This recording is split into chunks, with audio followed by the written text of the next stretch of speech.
아들연구소의 사장으로 왕성한 활동을 하고 계시고요.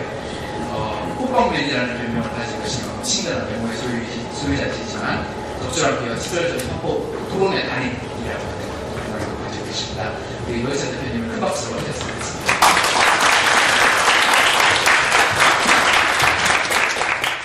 네, 여러분 반갑습니다. 방금 소유받은 대표입니다.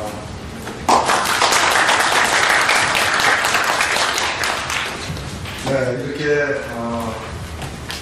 여러분들 여러 나라에서 한국에 또 공부하러 오신 여러분들과 한국의 민주주의, 특히 한국의 국회에 대해서 얘기할 수 있는 시간을 갖게 되어서 저로서도 대단히 기쁘고 또 보람된 시간이라고 생각을 합니다.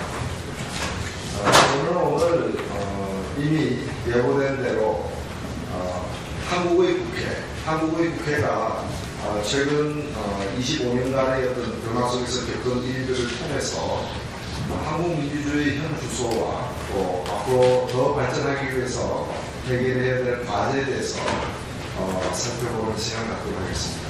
그러니까 대한민국의 국회라는 그 책문을 통해서 바라본 한국 정치 현실 혹은 한국의 민주주의에 대한 얘기를 나누는 시간이 되겠습니다. 사실 어느 나라든 국회라는 것은, 의회라는 것은 민주주의의 주요한 한 기둥입니다. 한국에서는 특히나 그렇습니다. 그리고 개인적인 얘기입니다만 저 개인의 어떤 인생에 있어서도 이 국회가 굉장히 중요한 영향을 사실 미쳤습니다. 제가 최근에 국회의원을 2번 역임했기 때문에 국회가 저한테 영향을 미친 것이 아니라 제가 16살 때 이미 대한민국 국회가 저에게 굉장히 큰 영향을 미쳤습니다. 그 말씀부터 먼저 드리도록 하겠습니다. 16살 때 당연히 저는 정치에 별로 관심이 없었던 그런 순박한 소년이었습니다. 저는 학교를 마치고 집에 가는 버스 속에서 라디오 뉴스를 통해서 대한민국 국회가 방금 해산되었다라는 소식을 들었습니다. 사실 저는 평소에 국회나 정치에 대해서 관심이 없었던 나이였지만 국회가 해산됐다는 뉴스에는 제가 깜짝 놀라지 않을 수가 없었습니다. 왜냐하면 당시 학교에서 우리가 수업 시간에 배웠던 바로는 정치 체제에는 크게 대통령 중심제, 미국이나 한국과 같은 대통령 중심제가 있고 또 영국이나 일본 같은 이제 의원 내각제가 있는데 대통령 중심제가 의원 내각제와 다른 여러 가지 중에 가장 큰 것은 국회를 해산할 수 없다라는 것입니다. 특히 대통령이 국회를 해산할 수 없다라는 것입니다. 국회는 누구에 의해서도 해산되지 않는 것으로 헌법에 되어 있었습니다. 그리고 이러한 것들은 시험 문제도 자주 출제되었기 때문에 저로서는 대단히 저 같은 사람 입장에서는 민감하고 예민한 문제가 아닐 수 없었습니다. 그런데 방금 당시에 버스에서 제가 들은 뉴스는 국회가 해산됐다는 겁니다. 해산될 수 없는 국회가 해산됐다는 소식에 접하고 저는 혹시 그간에 제가 국회가 해산될 수 없는 것으로 해산할 수 있는 것인데 해산할 수 없는 것으로 잘못 공부해 오진 않았는지 이것부터 점검해 볼 필요가 생겼습니다. 집에 도착하자마자 책을 펴보니까 국회는 해산할 수 없다 이렇게 되어 있었어요. 근데 방금 제가 들은 뉴스는 국회가 해산됐다는 겁니다. 요즘처럼 이렇게 컴퓨터로 인터넷으로 확인할 수 있는 상황이 아니었습니다. 저는 궁금해서 참을 수가 없었습니다. 그래서 제가 한 일은 다시 버스를 타고 국회로 갔습니다. 국회가 해산됐는지 안 됐는지 제 눈으로 봐야만 했었습니다. 그래서 그 당시 국회는 지금처럼 여의도에 있지 않고 서울시청 건너편에 있었습니다. 광화문에 있었습니다. 가서 국회를 보니까 평소에 저는 그 앞을 학교 때문에 그 앞을 늘 다니던 처지였는데 평소와 달리 국회 앞에는 장갑차가 한 대 있었습니다. 무장한 군인들이 국회 앞을 지키고 있었습니다. 무엇인가 일이 벌어졌다는 걸 그 어린 나이였지만 직감할 수 있었습니다. 다시 저는 중앙청, 즉 행정부의 그 건물, 메인 건물이 있는 중앙청으로 갔습니다. 거기에는 탱크가 한 대 있었습니다. 그리고 긴 총에 칼이죠, 나이프, 착검을 한 그런 무장한 상태로 군인들이 지키고 있었습니다. 이러한 모습은 다른 나라에서 쿠데타가 일어났을 때나 볼 수 있는 그런 상황이었습니다. 아니나 다를까 헌법에는 국회를 해산할 수 없음에도 불구하고 당시 대통령이 강압적으로 그런 군사력을 동원해서 강제로 헌법을 어겨가면서 국회를 해산했다는 것을 저는 알게 되었습니다. 훗날 저는 그날을 기억을 여전히 하고 있습니다. 그때가 1972년 10월 17일입니다. 굉장히 오래되었죠. 지금으로부터 약 40년 전의 일입니다. 그리고 그 다음날 아침 신문에는 국회 해산, 유신 선포라는 헤드 타이틀로 가득 차 있었습니다. 왜 대통령이 국회를 해산했느냐? 그 이유는 스페인의 총통이었던 프랑코처럼 되고 싶었기 때문입니다. 즉 원래 한국은 대통령이 미국처럼 2번만 연임할 수 있었습니다. 당시 대통령은 한 번 더 하고 싶었기 때문에 자신이 속한 당의 국회의원들을 동원해서 헌법을 고쳐서 대통령이 3번까지 할 수 있도록 헌법을 고쳤습니다. 그래서 3번째 대통령으로 당선된 것이 1971년이었습니다. 당선되자마자 이분은 자신의 마지막 임기 동안에 헌법을 다시 고쳐서 평생 대통령으로 할 수 있는 길을 열고 싶었습니다. 그러나 이러한 생각은 자신이 속한 당 내에서도 반대가 많았기 때문에 그냥 독단적으로 군대를 동원해가지고 대통령이 쿠데타를 일으켜서 국회를 해산시키고 정치권 전체를 갖다가 탄압하면서 헌법을 강제로 고쳤습니다. 고쳐서 자신이 평생 제한 없이 대통령을 계속할 수 있는 길을 열어놓았습니다. 이것이 한국 정치에서는 10월 유신이라고 불리우는 그런 사건이었습니다. 그것이 제가 버스 안에서 들었던 라디오 뉴스의 실제 내용이었습니다. 그리고 그 다음날 아침 신문 10월 유신 선포라는 신문을 통해서 그 내용을 저는 알게 되었습니다. 저는 그 날짜 신문을 1972년 10월 18일 아침에 제가 보았던 신문을 지금까지 가지고 있습니다. 왜냐하면 저에게는 가장 중요한 인생의 큰 사건이었기 때문에 그로 받은 충격은 지금까지 저에게 많은 영향을 미쳤습니다. 제가 이 말씀을 드리는 이유는 대통령에 의해서 해산되었던 그 국회가 다시 민주적인 국회로 부활되는 데는 상당히 많은 시간 그리고 많은 국민들의 어떤 희생이 잇따랐기 때문입니다. 대통령을 1972년 10월 17일 이후로 한국의 국민들은 대통령을 직접 선출할 수가 없었습니다. 당시에 박정희 대통령은 국회를 해산하면서 헌법을 고치면서 새 헌법에서는 대통령을 한 10,000여 명의 대의원들이 모여서 체육관에서 그래서 주로 체육관 선거라고 얘기를 들었는데 체육관에서 한 10,000명 정도가 모여서 뽑도록 했습니다.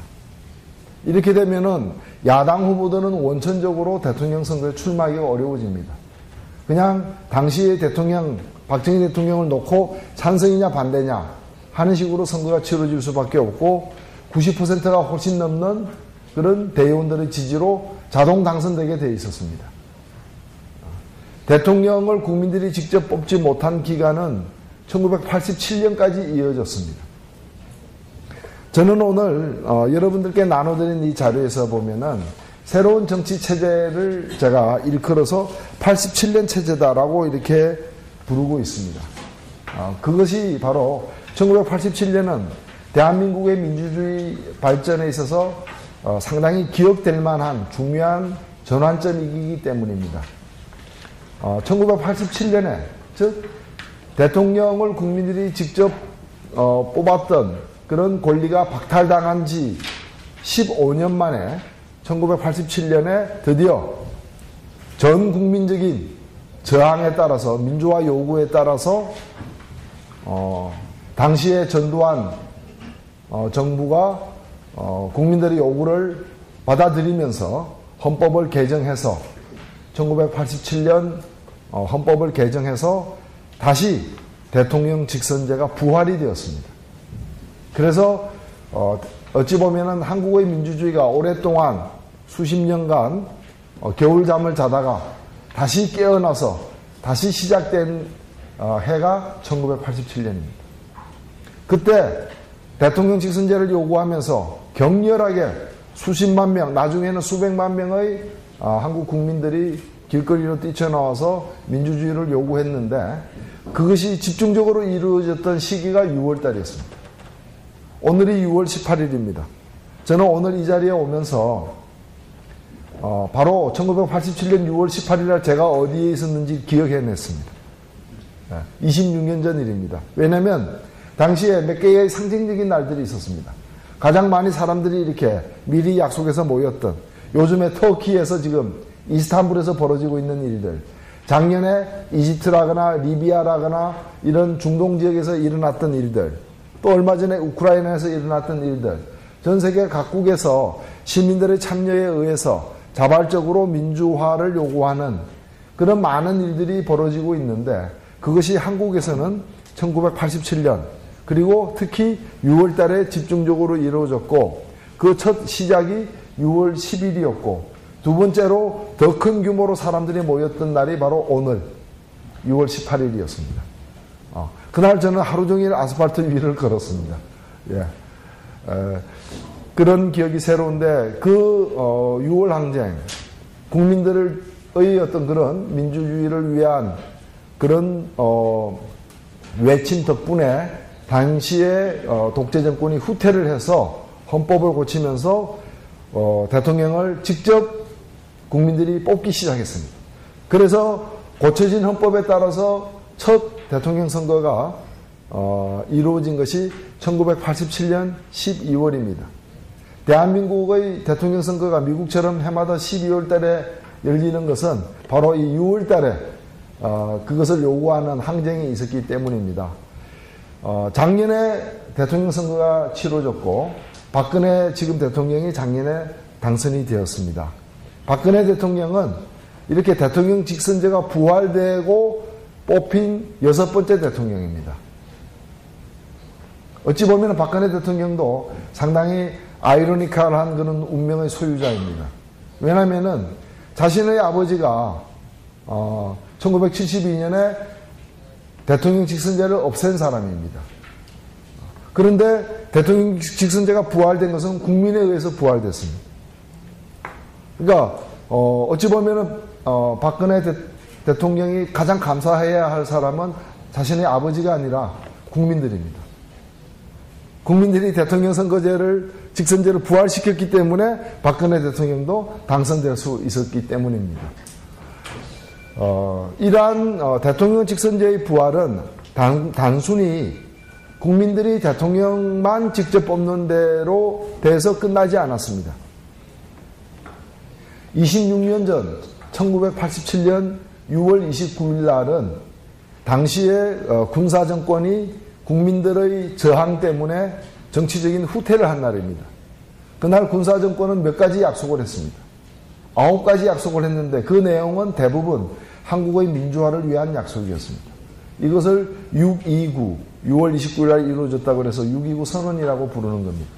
여기에는 첫 머리에 대통령 직선제를 부활하겠다는 약속이 들어가 있습니다. 그리고 언론의 자유를 보장하겠다는 약속도 있습니다. 그리고 지방자치제를 실시하겠다 라는 약속도 있습니다. 이 모든 것들은 한국의 정치적 민주주의가 새롭게 시작될 수 있다라는 그런 강력한 신호였습니다. 당연히 민주주의의 중요한 센터인 국회도 변할 수밖에 없었습니다. 사실 그 이전까지 국회는 어떠한 경우에도 당시에 군사정권, 독재정권이 다수를 차지할 수 있도록 그렇게 제도적으로 보장되어 있었습니다. 즉 대통령이 지명하는 사람이 국민의 선택을 받지 않고 국민에서 선출된 사람이 국회의 3분의 2 의석을 갖고 대통령이 지명한 사람이 자동으로 국회 전체의 3분의 1 의석을 갖도록 해서 어떤 경우에도 여당이 다수당이 되도록 국회 내에서 집권당이 국회 내에서 다수당이 되도록 제도적으로 강제되어 왔었습니다. 이런 모든 것들이 다 변화가 일어나서 변화되기 시작했습니다. 그래서 처음 이 6월 항쟁 이후로 민주화 이후로 처음 치러진 선거가 1988년 4월에 치러졌습니다. 국회도 많이 변하게 됐습니다. 한국의 이러한 민주주의의 변화는 사실은 2차 세계대전 이후에 전 세계적으로 일어났던 많은 민주화의 예 중에 가장 보편적인 예 중에 하나입니다. 여기도 와 계신지 모르겠습니다만은 거의 비슷한 케이스를 찾는다면은 거의 같은 시기에 이루어졌던 브라질의 민주화와 유형이 굉장히 비슷합니다. 즉 오랜 기간 동안 브라질도 그 기간이 비슷했습니다. 약 15년 정도 오랜 기간 동안에 군사정권이 군인들이 권력을 잡으면서 대통령을 갖다가 국민들이 뽑지 못하게 바꾸고 그리고 모든 어떤 야당이나 노동조합이나 또 그런 이제 시민사회단체를 억압하면서 그런 억압적인 권위주의 체제로 그 통치를 해오는 겁니다. 뭐 이런 통치의 어떤 이유에는 여러 가지가 있습니다만은 뭐 경제 성장을 위해서 아니면 외국과의 전쟁으로부터 나라를 보호하기 위해서 등의 여러 이유로다가 독재를 해왔고 이것들이 이른바 국민들의 힘에 의해서 다시 민주화가 되는 이 브라질에서 벌어진 일이 똑같은 일이 한국에서 같은 시기에 사실 벌어졌습니다. 그리고 이것은 아마도 두 나라 이외에도 비슷한 유형을 우리가 많이 찾을 수 있겠습니다. 그래서 한국의 국회가 그런 점에서 한국의 국회가 만들어진 것은 대한민국의 정부가 수립된 1948년입니다. 한국의 국회는 대한민국 정부 수립보다 먼저 한 달 먼저 국회가 만들어졌습니다. 만들어져서 헌법을 만들고 그 헌법에 의해서 대한민국 정부가 수립되었고 이런 일들이 벌어진 것이 1948년입니다. 다가오는 7월 17일은 바로 1948년도에 한국에서 헌법이 만들어진 날을 기념하는 날입니다. 그러나 한국의 국회가 제대로 민주국가의 국회로서 기능을 정상화하기 시작한 것은 그로부터 한참 뒤의 일이었고 저는 그것이 1987년부터였다라고 생각을 하고 있습니다. 그러니까 한국에서 국회가 국민들이 자유롭게 선출하고 그에 따라서 여러 가지 민주적인 기능을 하기 시작한 것은 이제는 약 25년 정도밖에 되지 않았다 이렇게 볼 수가 있습니다. 그리고 아까 말씀드린 바와 같이 언론의 자유라거나 지방자치제 선거 실시라거나 이런 걸 통해서 한국에서도 민주주의가 그런 시민사회의 영역으로 이렇게 정착되기 시작하였다. 이렇게 볼 수가 있습니다. 그러면 이러한 이제 한국에서 국회가 민주주의가 새롭게 시작된 상징처럼 자리 잡았습니다만은 몇 가지 점에서 한국의 국회가 갖는 제도적인 한계가 있습니다. 또 이것을 어떻게 풀어나가느냐 하는 것이 한국에서 앞으로 민주주의를 더욱 어떻게 성숙시켜 나갈 것인가, 더 발전시켜 나갈 것인가 하는 미래의 그리고 오늘의 과제가 될 것입니다.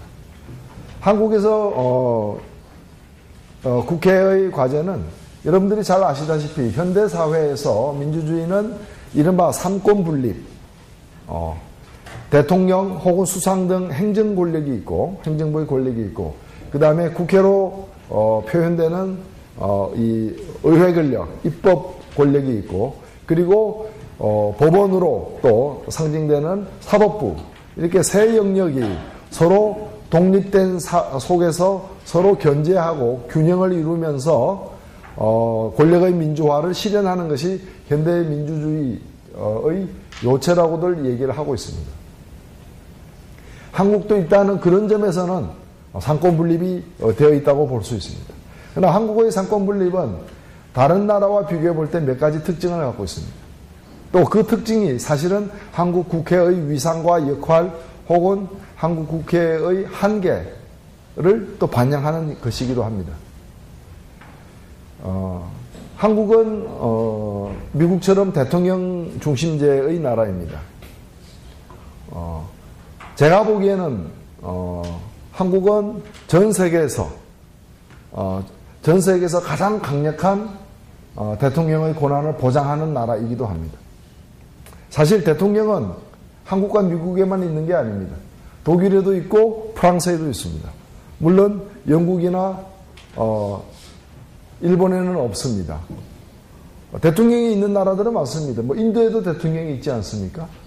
그런데 대개 보면은 미국의 대통령은 미국이 전형적인 우리가 교과서를 배울 때 보면 전형적인 대통령 중심제 나라입니다. 미국은. 그리고 또 대통령 중심제의 역사가 가장 긴 나라이기도 합니다. 그래서 보면은 미국의 대통령은 독일의 대통령이나 프랑스의 대통령보다도 훨씬 권한이 많습니다. 프랑스의 대통령은 미국의 대통령이 갖고 있는 권한 중에 일부를 수상이나 또 프랑스 의회로 이렇게 양보한 상태입니다. 독일의 대통령은 훨씬 더 많은 미국의 대통령이 갖고 있는 권한 중에 반 이상을 수상과 독일의 의회에 이렇게 양도한 그런 작은 권한을 갖는 대통령입니다.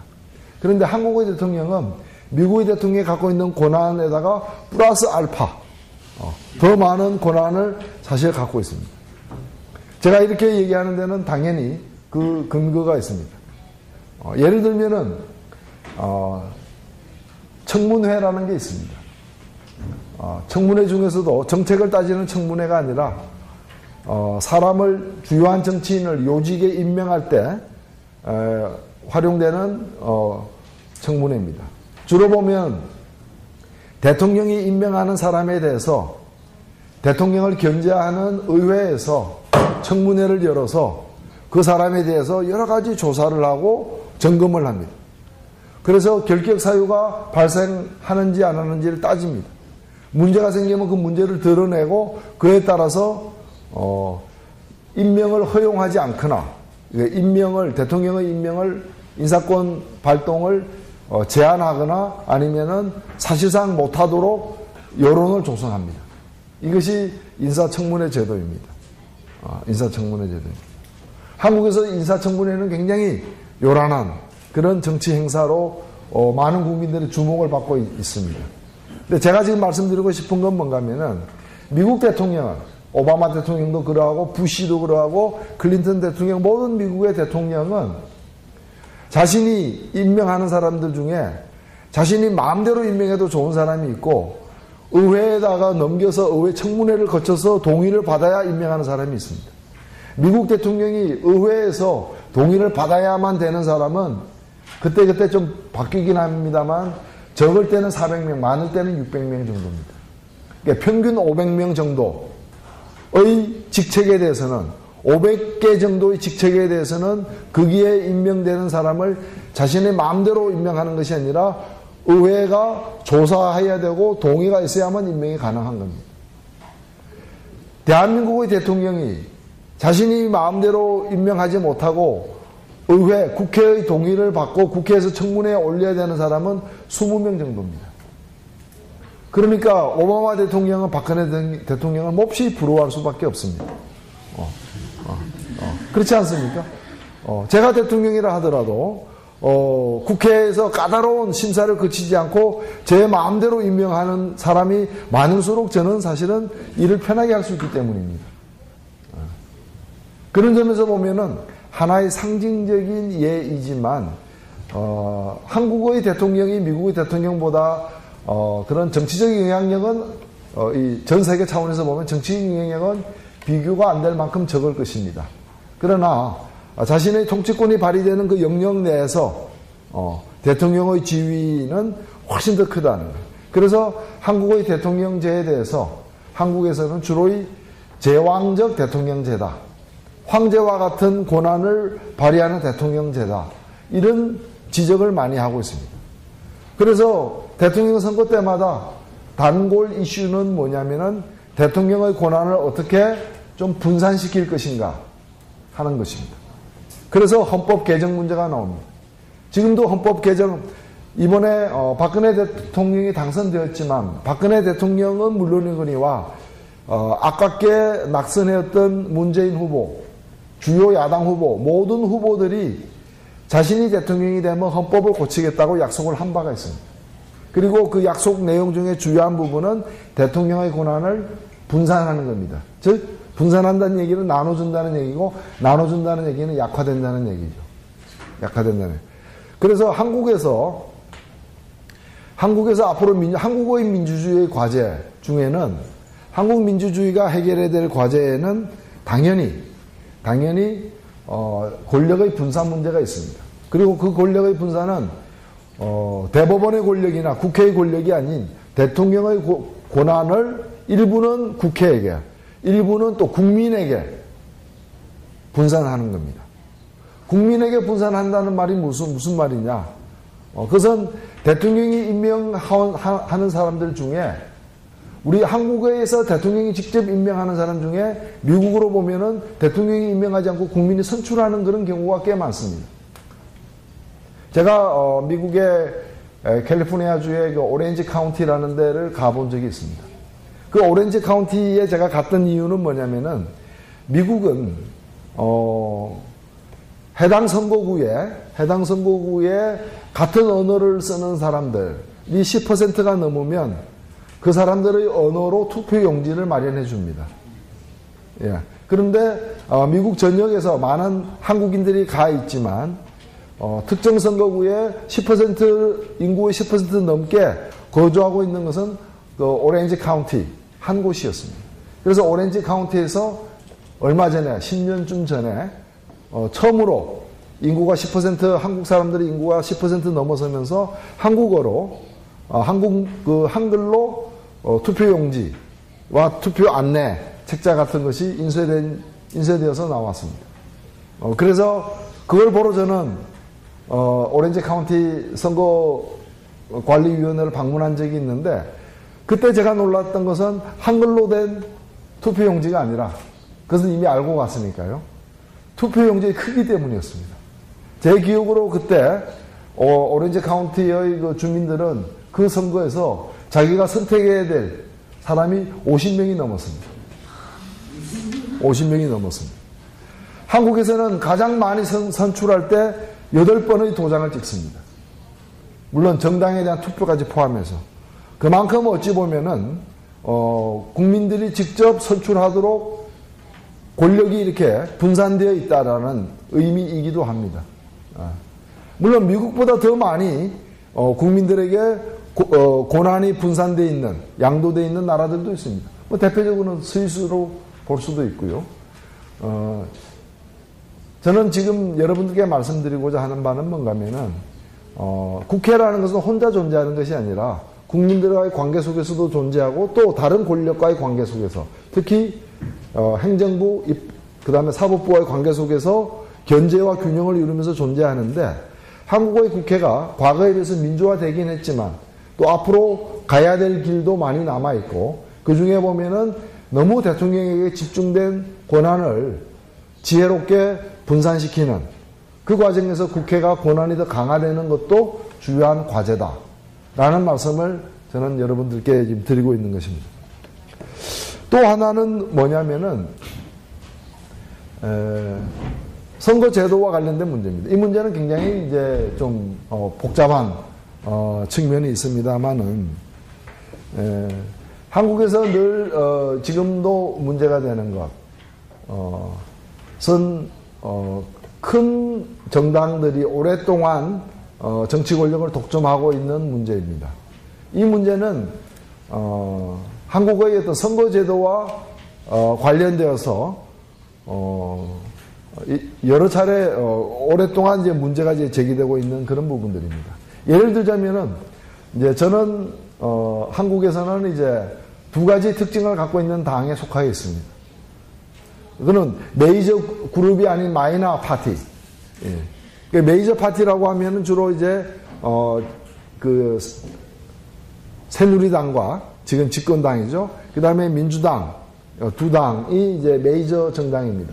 저는 마이너 파티에 있습니다. 또 하나의 또 차이점은 뭔가 하면은 저는 굉장히 이제 진보적인 그런 정당에 속해 있습니다. 다른 당들에 비해서. 근데 한국에서 이런 진보적인 정당이 활동하게 된 것은 바로 아까 말씀드린 1987년 이전에는 불가능했습니다. 1987년 이전에는 저 같은 사람은 자주 이렇게 감옥에 이제 들락거려야 됐습니다. 예. 그래서 저는 이제 이제는 농담으로 오랫동안 법무부의 보호와 관찰하에 고락을 함께 했다라고 이렇게 표현을 하고 있습니다만은, 예. 그러나 지금은 민주화가 됐기 때문에 그 과거와 다르게 이런 진보적인 정당들의 활동도 가능해졌습니다. 가능해졌는데, 그러나 여전히 아직은 힘이 대단히 작습니다. 근데 이 문제는 한국의 독특한 선거제도하고도 관련이 있습니다. 사실 한국의 선거제도는 영국의 선거제도와도 비슷하고 또 미국의 하원 의원 뽑는 선거제도하고도 비슷하기 때문에 특별히 문제가 있다라고 볼 수는 없습니다. 그러나 이것이 한국에서는 또 한국 정치가 특유의 그런 이른바 지역 패권, 특정 지역에서는 특정 당만 이렇게 선출되는 그런 문제하고 현재의 선거제도가 이렇게 결합되면서 많은 문제를 낳았습니다. 예를 들면 이렇습니다. 여러분 혹시 아까 보니까 뭐 부산에서 오신 분들도 계실 것 같은데 부산은 이제 18명의 국회의원을 뽑습니다. 부산은. 그런데 부산 시민들이 한나라당, 새누리당에게 투표하는 비율은 대략 54%, 55% 정도 됩니다. 그런데 선거가 끝난 뒤에 보면은 부산에서 선출된 국회의원의 94%는 새누리당이 가져갑니다. 지지는 54%를 받았는데 왜 국회의원 당선자는 94%가 되느냐?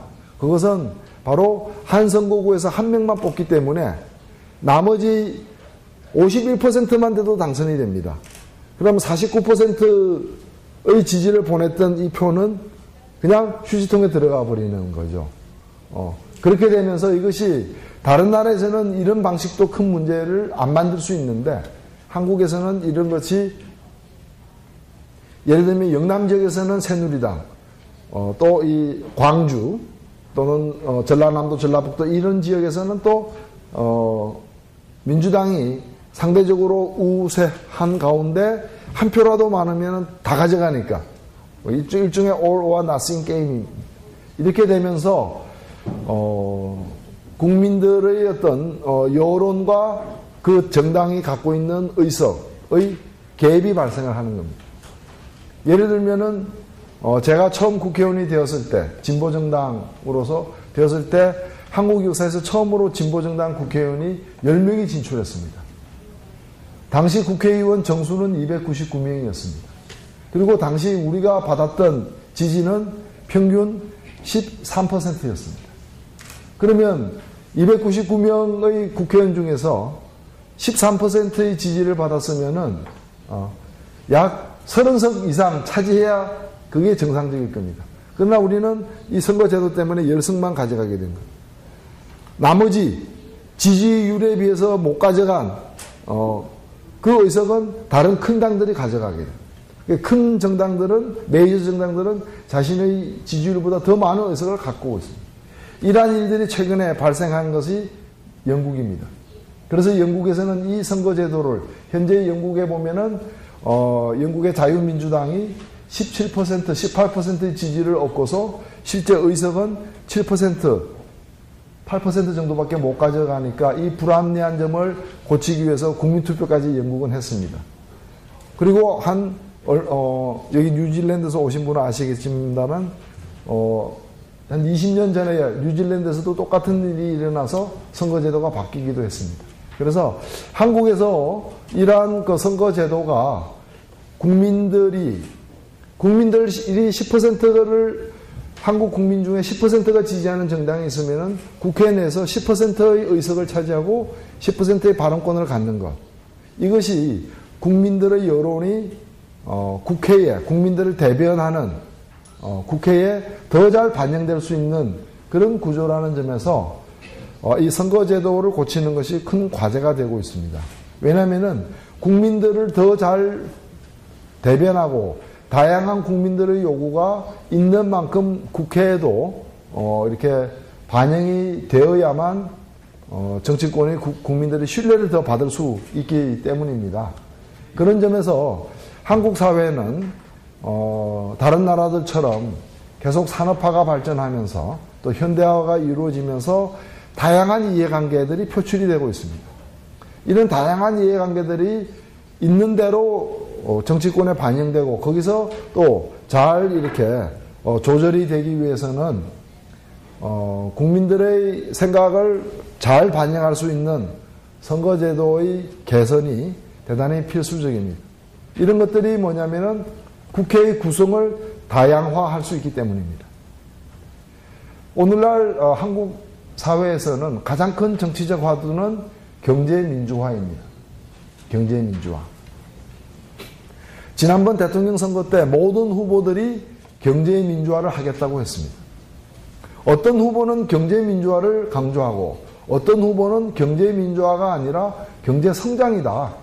또 경제성장을 위해서 경제민주화는 좀 유보되어야 한다라고 주장하지 않았습니다. 어떤 정당이든 다 경제민주화를 얘기했습니다. 이것이 의미하는 바는 뭐냐? 한국 사회가 제가 오늘 쭉 말씀드린 대로 1987년 이후 약 25년, 26년이 흐르는 과정에서 정치 민주화는 꽤 많이 진전이 되었습니다. 반면에 경제 민주화는 크게 진전이 되지 않았습니다. 그렇기 때문에 오늘날 경제 민주화가 많이 진전되지 않음으로써 발생하는 여러 문제들이 한국 정치에서는 가장 큰 이슈가 되고 있습니다. 제가 지금 경제민주화라고 얘기하는 데는 크게 두 영역이 있습니다. 하나는 복지의 문제입니다. 사회복지, 웰페어의 문제입니다. 이 부분은 한국이 경제 규모에 비해서 복지 수준이 굉장히 낮다라는 사실로부터 출발하고 있습니다. 그래서 최근에는 과거의 한국 국민들은 경제 성장만 하는 것을 하면은 다 문제가 해결될 걸로 생각했습니다. 수출을 많이 하면은 또 경제 성장을 많이 하면은 경제적인 문제가 많이 해결될 걸로 봤습니다. 실제로 수출과 경제 성장 때문에 한국 경제가 발전하고 국민들의 삶이 윤택해진 건 사실입니다. 그러나 동시에 한국 사회에 대해서는 사회 양극화, 이렇게 부자와 가난한 사람의 격차는 날이 갈수록 벌어져서 심각한 사회 문제가 되고 있습니다. 따라서 한국 경제가 성장한 만큼 복지 수준도 경제 수준이 비슷한 다른 나라들에 맞춰가는 것이 필요하다라는 요구가 많이 나왔습니다. 이것이 복지의 문제입니다. 또 하나는 최근에 한국 상황에 대해서 관심 있는 분들은 아마 이런 뉴스를 많이 접하고 있을 것입니다. 이른바 을의 반란이라는 건데 이게 좀 어려운 문제입니다. 갑을 해서 이건 뭔가 하면 어떤 계약을 맺을 때 계약을 맺는 당사자를 한국에서는 과거의 전통에 따라서 갑을인데 주로 계약을 맺을 때 예를 들면 여러분들이 취직할 때 고용주는 갑입니다. 그리고 취직하려는 사람은 을입니다. 누가 유리하고 누가 강자입니까? 당연히 갑이죠. 근데 그동안에 이런 시장에서 여러 가지 계약이나 거래에 있어서 약자들의 위치가 여러 가지로 불합리한 그런 차별을 많이 받아왔기 때문에 이런 걸 개선하려고 하는 겁니다. 예를 들면은 대형 유통마트가 자꾸 들어서면서 조그마한 동네 슈퍼마켓, 슈퍼도 아니죠. 그냥 리틀 마켓이죠. 동네 이런 조그마한 가게들, 이름만 슈퍼인데 사실은 리틀, 마켓이고, 그런데 이런, 부분들이 이제 굉장히 힘들게 되면서, 둘 다 사는 방법은 뭘까? 힘이 센 쪽과 힘이 약한 쪽이 공존할 수 있는 방법은 뭘까? 그것은 여러 가지 시스템과 법의 개선이다. 이런 문제가 많이 제기되고 있습니다. 일종의, 시장에서의 정의입니다. 시장에서의 정의를 세우는 것, 또는 시장에서 약자와 강자가 공존할 수 있는 어떤 방법을 만들어내는 것, 이런 것들이 다 경제 민주화의 주요한 영역입니다. 한국에서 전 세계의 어떠한 기업보다도 막강한 권한을 행사하는 재벌 문제를 개선하는 것도 이 영역에 속하는 겁니다. 이런 경제 민주화, 이 경제 민주화가 그동안에 왜 한국에서 민주주의가 그렇게 발전해온 지난 25년 동안 경제 민주화는 왜 해결이 안 됐는가? 그것이 바로 국회의 구성하고도 관계가 있습니다. 한국의 국회 내에 큰 대기업, 대형 유통마트를 대변하는 정당들은 너무 힘이 컸던 반면에 그런 사회적인 약자들, 비정규직 노동자들, 그런 또 이 작은 어떤 자영업자들, 영세 자영업자들, 이런 부분을 대변하는 그런 진보 블록, 진보적인 성향의 정치 세력은 굉장히 힘이 작았습니다. 구성이 다양하지 못했다는 거죠. 그래서 경제민주화가 굉장히 이제까지 소홀히 취급된 지점이 확실하게 있습니다. 그런 점에서 지금 한국 국민들이 바라고 있는, 또 정치꾼들도 다 부응을 하고 있는 경제민주화가 제대로 이루어지기 위해서는 한국 정치의 구조도 좀 선진화되어야 된다. 그런 점에서 우리가 정치 선진국들의 이 정치 지형, 보수와 진보가 정책을 가운데 놓고 합리적으로 경쟁하는, 특정한 인물 때문에 정치가 쏠려가거나 또는 특정한 지역과 특정한 지역이 굉장히 전근대적인 또는 비생산적인 대립을 하는 것이 아니라 국민들의 또 생활 문제와 관련된 정책을 놓고서 이해관계를 다투고 또 조정하는 그런 정치가 우리가 생각하는 선진 정치라고 할 때 한국 민주주의가 나아가야 될 바는 뭐냐? 그것은 한국 민주주의가 나아가야 될 바는 큰 과제가 두 가지가 있습니다. 하나는 바로 경제 민주화의 진전이고, 또 하나는 한반도 이 문제, 평화 문제의 해결입니다. 그런데 평화 문제 해결은 국내에서만 해결될 수 있는 게 아니라 북한과의 어떤 관계 내지 국제 질서 속에서 해결해야 되는 과제라면은 국내에서 제대로 해결해야 될 주요한 과제는 경제 민주화고, 경제 민주화를 제대로 이뤄내는 데는 법률 개정이 굉장히 중요한 부분이고, 이것은 국회에서 다뤄지는 문제고, 국회가 한국 민주주의 제2기 혹은 한국 민주주의 두 번째 스테이지를 제대로 실현하는데 역할을 하기 위해서는 경제민주화가 국회에서부터 잘 풀려야 되고, 그를 위해서는 국회의 구성이 보다 더 우리 국민들이 바라는 다양한 목소리가 반영될 수 있는 그런 구성이 필요하다는 점에서 한국 민주주의의 국회가 해야 될 역할이 앞으로 굉장히 크다. 그리고 그것은 저절로 되기보다는 선거제도의 개선이라거나 여러 가지 정치개혁이 이루어지면서 그것이 가능해질 수 있다. 이렇게 생각됩니다. 그런 점에서 앞으로 한국의 국회가 지금보다도 더 큰 역할을 부여받는 것이 굉장히 중요합니다. 그렇게 하기 위해서는 어느 나라든 정치인들이 국민들로부터 박수 받는 일보다 지탄받는 일이 더 많긴 하지만은, 특히 이제 한국에서는 그동안에 국회의원은 기득권의 상징처럼 되어 있었습니다. 그리고 또 국민들의 여러 가지 고충을 해결하는 역할보다는 자신의 어떤 권력을 더 이렇게 향상시키는데 관심이 많은 그런 부류로 이렇게 지탄을 많이 받아오기도 했습니다. 그런 점에서 한국의 국회가 국민들로부터 국민에 대한 봉사자라는 그런 신뢰를 받기 위해서는 많은 그런 이제 좀 뼈를 깎는 뼈를 깎는 그런 개혁을 스스로 감당해야 될 것입니다. 근데 아직까지 말로는 이제 뼈를 깎는다고 하면서도 한국의 그 정치인들이 고통 없는 개혁을 참 좋아합니다. 예.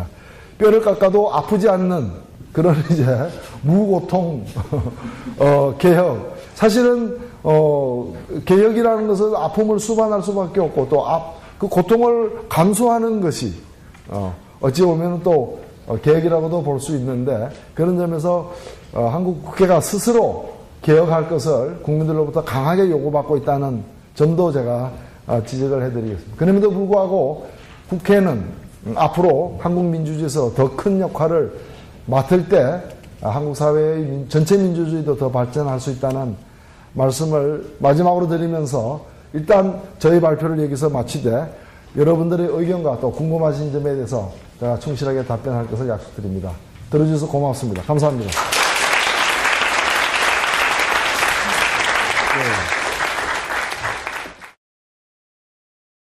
질문 있으신 분 손 들어주시면 되겠습니다. 네. 안녕하세요. 고려대학교 국제정치 전공하고 있고요. 불가리아에서 여당 가이선으로 갑니다. 강의를 잘 듣고 네. 와주셔서 감사합니다. 질문은 아까 지역 백범주의 말씀하시면서 제가 생각했던 거 2005년에 그때 대통령 하셨던 노무현 대통령이 선거 개혁을 하려고 했던 그런 에피소드가 있었다고 알고 있습니다. 네. 그 한국 선거제도 녹일식을 만들자고 했던 걸로 알고 있는데 그거에 대한 어떤 생각을 가지고 계신가요? 예. 질문하신 대로 노무현 대통령이 2005년도에 제가 오늘 문제 제기했던 그런 인식에 기초해서 선거제도의 개혁을 제안하기도 했었습니다. 또 선거제도, 현행 선거제도 개혁의 필요성은 노무현 대통령 이전에 대통령을 했던 김대중 대통령도 상당히 강조했던 걸로 저는 알고 있습니다. 그러나 오늘의 선거제도가 말해주고 있듯이 그 두 분의 선거제도 개혁의 어떤 그런 의지는 실현되지는 않았습니다. 즉, 성공하지는 아직 못했던 것입니다. 왜 성공하지 못했던가? 여기에는 두 가지의 이유가 있습니다. 하나는 현행 선거로서 가장 큰 기득권을 유지할 수 있는 새누리당의 반대가 강력했습니다. 근데 문제는 새누리당만 반대한 것은 아닙니다. 민주당 내에서도 노무현 대통령 혹은 김대중 대통령이 속해 있던 당 내에서도 일부 국회의원들은 자신을 당선시킨 선거제도, 현재의 선거제도에 강한 집착을 보여왔습니다. 어찌 보면은 지금의 선거제도로 당선된 모든 사람이 지금의 선거제도를 가장 좋아할 것이다. 또 자기가 불리해지는 선거제도를 갖다가 스스로 찬성할 정치인이 적다는 점이 한국에서는 가장 큰 장애물입니다. 그래서 저는 당시에 2005년도 지금 질문하신 2005년도에 노무현 대통령이 당시 한나라당, 지금 새누리당에게 선거제도 개혁을 합의한다면은 대연정을 이루겠다라고 제안하고 그것이 또 거부됐습니다. 그게 저는 우리가 좀 작지만 우리하고 소연정을 하자. 그래서 선거제도 개혁을 이뤄내자라고 사실 제안하기도 했었습니다. 했었는데 앞으로도 저는 선거제도 개혁은 일회적인 것이 아니라 앞으로 수십 년, 수백 년의 역사를 좌우할 중요한 문제이기 때문에 저희 같은 경우에도 선거제도 개혁이 이루어진다면은 모든 걸 뛰어넘는 협력을 갖다 할 수 있다. 올바른 선거제도 개혁을 추진한다면 누구와도 그런 강력한 연대, 정치 세력 간의 연대를 할 계획입니다. 안녕하세요. 저는 동아시아연구원에서 인턴하고 있는 고진영이라고 합니다. 제 질문은 약간 크게 두 가지인데요. 저는 학교를 지금 미국에서 다니고 있어서 미국과 비교를 하자면 마지막 부분에 경제 민주화에 대해서 얘기를 하셨는데 미국에서는 그 단어보다는 부의 재분배나 정책 오바마 케어나 소득 텍스의 버틸블 같은 정책을 통한 부의 재분배를 더 강조하는 것 같은데요. 두 가지 개념이 어떻게 다른지, 경제 민주화가 부의 재분배까지 포함하고 있는 광범위한 그런 개념인지 그것도 궁금하고요. 그리고 국회 구성이 먼저 바뀌어야 경제 민주화도 가능하다고 하셨는데, 그럼 미국처럼 의회 구성의 변화에 관한 얘기 없이 정책을 통한 경제 민주화 실현은 불가능하다고 생각하시는지 궁금합니다. 네, 질문 감사합니다. 제가 아까 경제민주화라고 얘기하면서 두 개의 영역이 있다고 말씀을 드렸습니다. 두 개의 영역이 있는데, 하나는 바로 제가 하나를 복지라고 얘기했고, 하나는 시장에서의 정의를 바로 세우는 거다. 시장에서 강자와 약자가 공존하는 방법을 만들어내는 것이다. 이렇게 나누어서 설명을 드렸는데, 그 중에 하나, 즉 복지가 바로 지금 지적하신 부의 재분배입니다. 부의 재분배, 즉 2차 분배라고도 보통 얘기하는 것이고, 또 복지라고도 얘기를 갖다가 할 수 있습니다. 한국 사회에서는 사회적 재분배, 부의 재분배란 말을 일반적으로는 잘 안 씁니다. 안 쓰는 이유는 뭔가 하면은, 뭔가 재분배한다 그러면은 자기 것이 빼앗기는, 가진 게 별로 없는 사람도 재분배한다 그러면은 자기 것을 빼앗아서 누구에게 나눠지는 걸로 이렇게 손해보는 일로 오해하는 경우가 있어서, 부의 재분배라고 얘기하는 경우보다는 복지라고 얘기하는 경우가 더 많습니다. 그런데 특히 한국 사회에서는 부의 재분배도 굉장히 지금 수준이 낮아서 이것을 높여야 되는 문제들이 있습니다. 문제들이 있고, 여기에 세금 문제가 반드시 개입이 됩니다. 근데 한국에서 또 부의 재분배와 관련해서 이 세금을 올리는 데 대한 또 저항이 심합니다. 세금을 올리더라도 자신이 세금을 더 많이 내게 되지 않는 분들도 세금 올리는 걸 반대합니다. 그래서 그러나 세금을 많이 올리지 않으면은 부를 재분배할 수 있는 재원이 마련되지 않기 때문에 복지를 더 증진시키기가 힘듭니다. 이런 것들이 한국 사회에서 앞으로 복지와 관련해서 해결해야 될 주요한 과제인데, 제가 아까 말씀드린 것은 이러한 부의 재분배 이외에도 한국 사회 특유의 또 다른 문제가 하나 더 있다라는 겁니다. 그것이 뭔가 하면 바로 시장에서의 정의 문제입니다. 이 부분은 미국이나 유럽에 비해서도 굉장히 낙후되어 있습니다. 어찌 보면 한국 사회는 이제까지 강자와 약자가 함께 공존할 수 있는 여러 가지 시스템을 만드는데 노력을 기울이기보다는 강자를 더 큰 강자로 키워가지고, 강자가 더 커지면 그 덕택에 주변에 있는 약자들도 그 강자 때문에 이제 먹고 살 수 있다라는 그런 논리.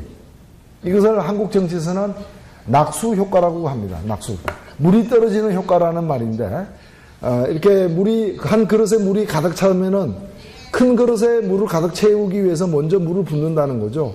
여기서 물이 가득 차면 물이 흘러나올 거 아니에요. 그런 옆에 있는 작은 그릇에 물이 떨어질 수 있다. 그래서 기업에 있어서도 큰 기업과 작은 기업을 동시에 키우는 것이 아니라 작은 기업은 거의 포기하다시피 놔두고 큰 기업만 키우는 겁니다. 큰 기업만.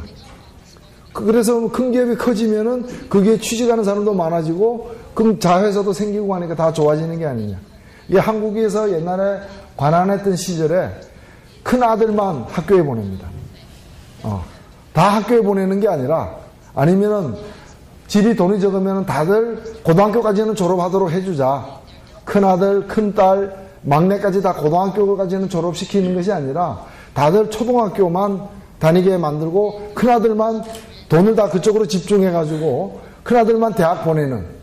그러면 나중에 집안이 더 잘 사는데 더 효율적인 방법이다. 이게 일종의 낙수 효과로도 볼 수 있는데, 이것을 국가정책에서도 그렇게 썼습니다. 그것을 수십 년 동안 해오다 보니까 어떤 상황이 되는가 하면, 시장에서 약자들이 보호받는, 시장에서 소비자가 보호받거나 작은 기업들이 보호받거나 또는 피고용인 노동자들이 보호받는 시스템이 다른 나라들에 비해서 현저히 뒤처져 있는 그런 상태가 되었습니다. 그렇기 때문에 한국에서의 경제민주화는 미국과 달리 사회적 재분배만이 아니라 시장에서 정의를 바로 세우는 문제까지도 굉장히 좀 우선적으로 비중 있게 다루지 않을 수 없는 그런 조건이 되었다라는 점을 제가 말씀을 드리고, 이 모든 것들이 사실은 이러한 사회적 계약은 법률로 표현되는 것이 현대민주주의의 일반적인 관행이기 때문에 그런 점에서 한국에서 국회의 역할 또는 국회의 구성의 문제 이런 것들이 경제민주화와 관련해서도 굉장히 중요하다. 이런 말씀을 제가 드렸습니다. 네. Hello, sir. I'm from Chuang University and I have 3 questions. And first is, you said there was repeat election in same region. Isn't it related to Korean Confucian culture? I'm not sure it's good or bad. And second is, you said economic democracy. Isn't it again market economy, or how can you maintain market economy properly continue? And that is that question. How did you prevent corruption in National Assembly or within government? If your colleague or your friends some corruption, is there a system can you explain? Thank you.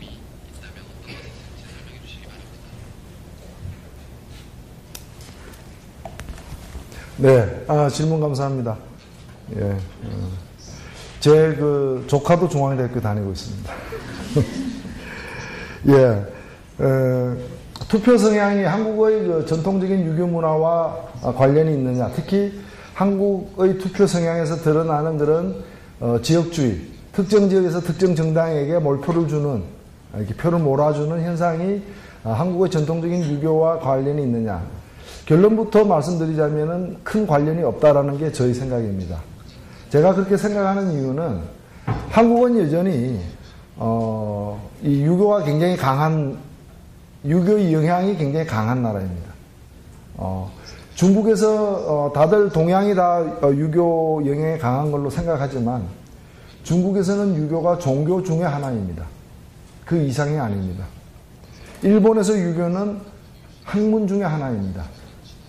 그런데 한국에서 유교는 문화입니다. 그만큼 이 영향이 강합니다. 그 영향을 많이 받고 있다 이렇게 생각이 됩니다. 그럼에도 불구하고 한국 정치에 있어서 정치 문화 중에 이제 좀 유교적인 그런 부분이 없는 건 아닙니다. 없는 건 아닙니다. 특히 저는 북한식 사회주의, 아까 질문하고는 좀 다른 얘기지만 북한의 지금 정치 체제는 유교하고도 밀접한 연관이 있다고 생각됩니다. 어버이 수령, 그 한 나라의 정치 지도자를 아버지와 빗대어서 이렇게 그 존중하는 이런 것은 굉장히 유교적인 부분입니다. 그러니까 북한의 사회주의가 유교를 활용하고 있다, 이용하고 있다 이렇게도 저는 보아집니다. 그런데 지금 한국에서의 지역주의는 유교하고 어떤 관련이 있느냐? 큰 관련이 없다. 왜냐하면은 한국에서도 현대화가 되면서 또 서구 문명이 계속 많이 들어오면서 또 글로벌라이제이션이 되면서 유교의 영향력은 과거에 비해서는 조금씩 줄어들고 있습니다. 그런데 지역주의는 유교의 영향력이 훨씬 더 컸던 30년, 40년 전에는 지역주의가 있었느냐? 예를 들면은 1950년대와 1960년대 이승만 대통령 시절과 박정희 대통령 초기 시절에는 지역주의가 있었느냐? 거의 없었습니다. 그때는 광주나 전라도에서도 민주당이 아닌 공화당 의원들이, 즉 박정희 정부 쪽의 그 정치인들이 많이 당선됐습니다. 그 다음에 부산, 대구 이런 데서는 지금 야당이 민주당이 많이 당선됐습니다. 그러니까 유교가 지금보다 더 영향이 컸던 시절에도 지역주의는 없었는데 지역주의는 언제부터 나타났느냐? 이 지역주의는 불행히도 가장 심하게 나타난 것은 민주화되고부터입니다.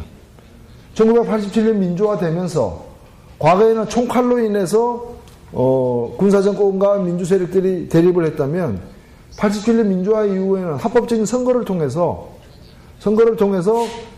과거 이제 이 독재 출신 그쪽과 이 민주당 쪽이 경쟁을 하면서 이 경쟁에서 이 정치권이 지역주의를 굉장히 많이 강조를 했습니다.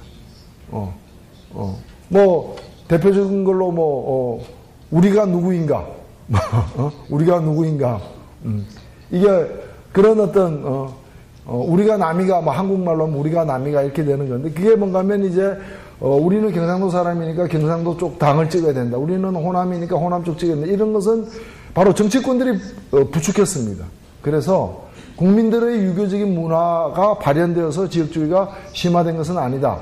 이렇게 말씀을 드릴 수 있고요. 두 번째, 경제 민주화가 시장 경제를 좀 제약하지 않을까. 그런 우려는 있을 수 있습니다. 그러나 한국의 경제 자체가 이제는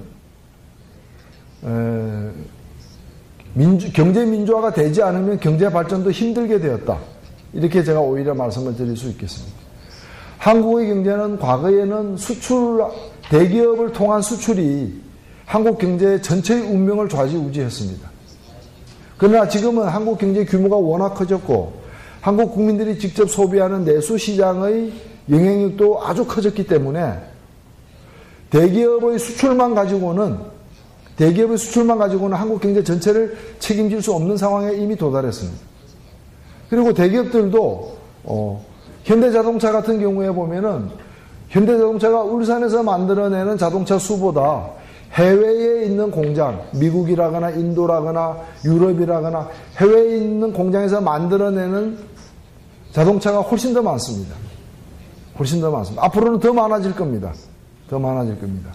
이런 상황에서 국내에서 만들어서 수출하는 대기업들은 여전히 중요하겠지만 이들에만 의존할 수 없고 국내에서 작은 기업들이 만들어서 물건을 수출하지 않고 국내에서 소비하는 이 내수 시장이 한국 경제의 운명을 좌우하는 데 굉장히 중요한 과거보다 다른 역할을 맡고 있기 때문에 경제 민주화가 어느 정도 되어야 경제도 균형 있게 발전할 수 있다.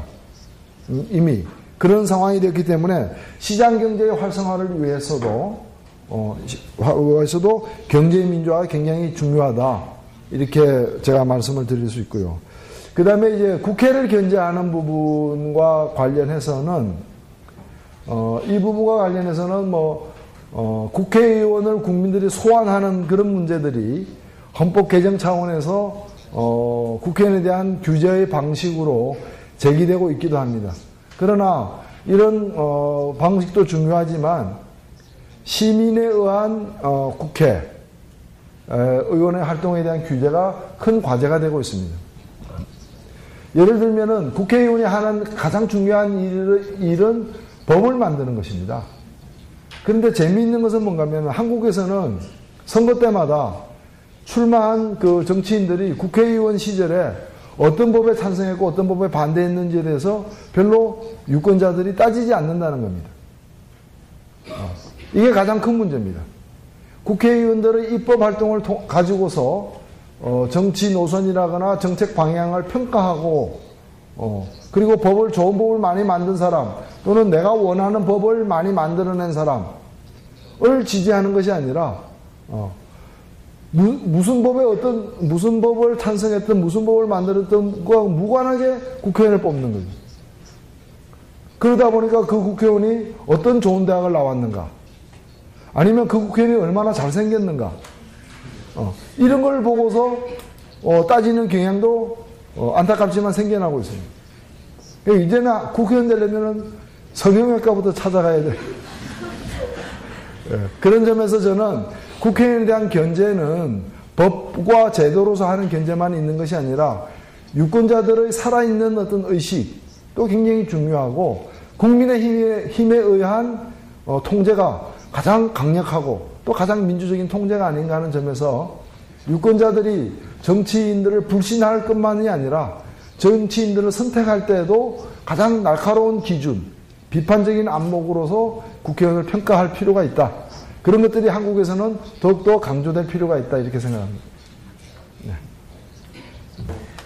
오늘 시간을 내주시고 이렇게 나와서 재미있는 얘기를 해주시니까 정말 감사합니다.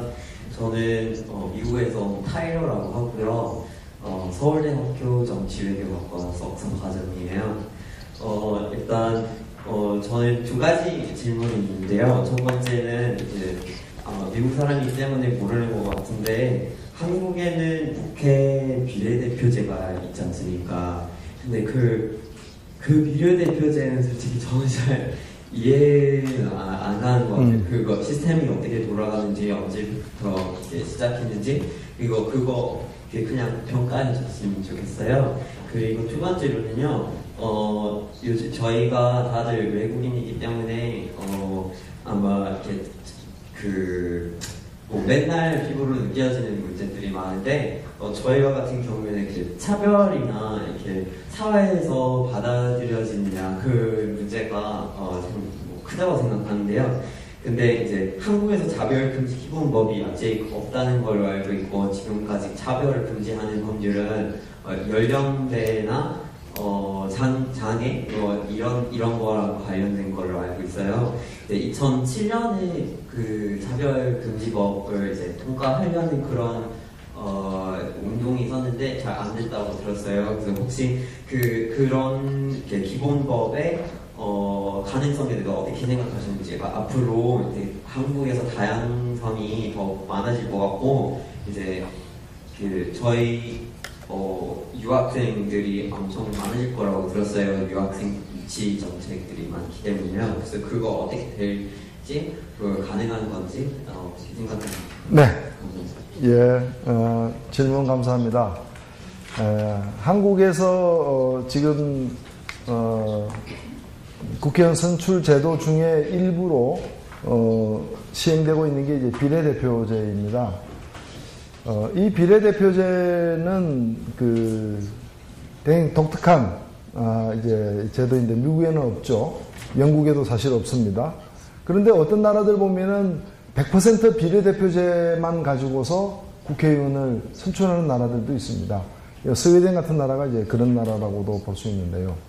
한국에서 비례대표제가 처음 도입될 때는 전체 국회의원 중에서 약 한 20% 정도의 숫자를 지역 국민들이 직접 뽑는 것이 아니라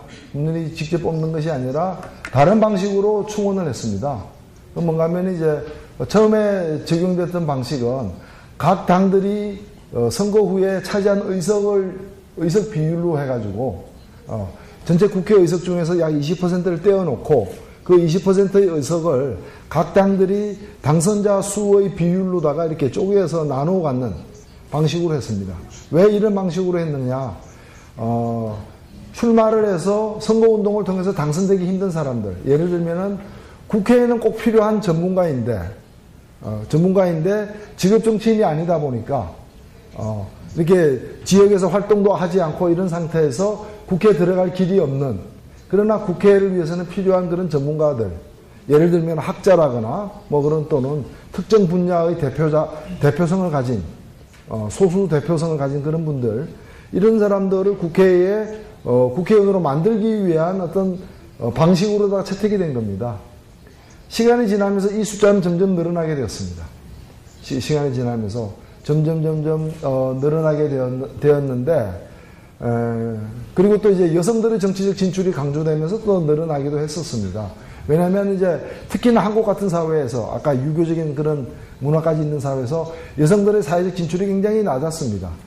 그런데 여성들이 남자하고 똑같이 경쟁해가지고 선거에서 남자를 이기고 국회의원에 당선되기가 쉽지 않기 때문에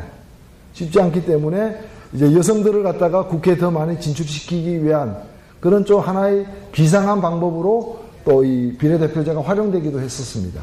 그래서 지금은 비례대표제는 어느 당이든 절반 이상을 여성으로 강제로 채우도록 해놨습니다. 절반 이상을 여성이 차지하도록 이렇게 강제하고 있는 것도 그런 배경입니다. 그래서 비례대표는 한국에서 점점 늘어나는 상황이고, 이제 국회의원 수를 가지고서 그에 비례해서 비례대표를 나눠주다 보니까 불합리한 문제들이 생겼습니다. 왜? 아까 제가 말씀드렸다시피 국민의 54%의 지지를 받고서 94%의 의석을 가졌는데 그 의석을 또 비율로다가 비례대표를 나눠주면은 지지보다 더 많은 비례대표 의석을 갖기 때문에 이것을 제가 속한 당에서 헌법을 위반하고 있다, 이것은. 이 방식은. 그래서 헌법재판소에 문제 제기를 해서 2004년도에 이게 바뀌어졌습니다. 2002년도에 이게 바뀌어져가지고, 국회의원 수가 아니라 그 당이 얻은 지지율에 비례해서 비례대표를 배분하도록 되어 지금 바뀌었습니다. 바뀌어서 현재의 제도를 쓰고 있다. 그 말씀을 제가 드리고요. 그래서 한국 정치에서는 늘 정치개혁 과제를 얘기할 때 이 비례대표를 더 늘려야 된다라는 주장이 강력히 대두되고 있습니다. 두 번째, 차별금지법은 2007년도 사실은 그 이전부터 준비되어 와서 2007년도에 국회가 그것을 입법화하려고 했지만은 많은 반대에 부딪혀서 지금까지 이 법이 만들어지지 않은 그런 상태에 놓여 있습니다.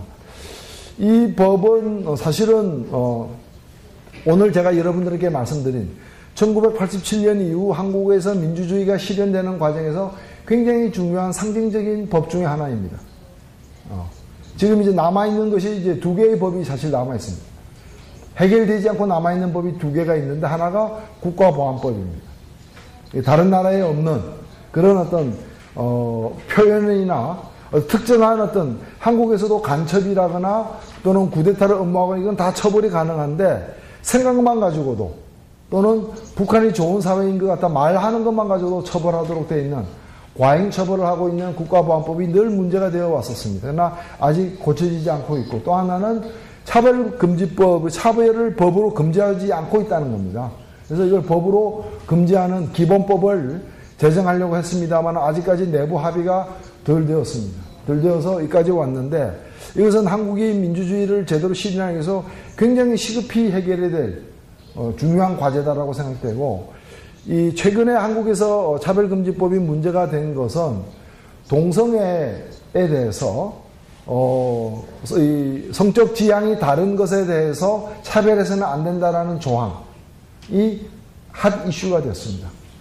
이것은 일부 보수적인 대단히 보수적인 이 개신교 종교 쪽에서 강력히 반대를 하면서 지금 이것이 개정이 중단된 상태다 이렇게 말씀을 드릴 수 있고요. 그러나 우리가 이제는 특히 한국 사회가 이제 다문화 그런 가정들도 많이 늘어나고 또 세계적인 또 글로벌 한 그런 영향을 또 많이 받는 속에서 한국의 고유한 전통은 지켜야 되지만은 이 전 세계인들이 차별 없이 공존할 수 있는 함께 살 수 있는 그런 국제적인 이 기준을 받아들이는 데는 보다 더 개방적이어야 할 필요가 있다 저는 생각하기 때문에 저는 국회에 있을 때 이런 이제 성전환자 내지 동성애자의 권리 보호를 위해서 굉장히 앞장섰던 그런 많은 일들을 하기도 했었습니다. 그것 때문에 선거에서 손해도 좀 보기도 했습니다만은